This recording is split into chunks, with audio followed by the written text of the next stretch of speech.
ఇక్కడ ఉన్న 10 డ్రైవర్లు మేమంతా కర్నూలు నుంచి, హైదరాబాద్ నుంచి, కదిరి నుంచి, మదనపల్లి నుంచి, మళ్ళీ గుంటూరు నుంచి, ఎంతెంతో దూర ప్రాంతాల నుంచి మేమంతా ఎందుకు వచ్చాము? మన డ్రైవర్ల అందరి గుర్తింపు కోసం. మరి ఇది మన మీటింగ్కి మనం రాకుంటే ఎలాగా? అందుకు మీరు అందరూ ఫోన్లు చేయండి. ఇప్పుడు ఎస్ఐ గారు, సిఐ గారు రెడీగా ఉన్నారు. మీటింగ్ స్టార్ట్ అయితేనే వచ్చేస్తారు. కానీ మనం మీటింగ్ స్టార్ట్ చేయాలంటే మన వాళ్ళంతా రావాలి కదా. మా దగ్గరికి యూనిఫామ్ కూడా వేసుకురాలి అని చెప్పాను. ఒక 10% కూడా యూనిఫామ్ వేసుకురాలేదు.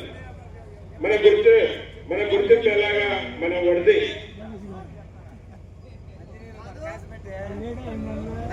డ్రైవర్ ఫంక్షన్ అంటే ఖచ్చితంగా యూనిఫామ్ వేసుకోవాలి.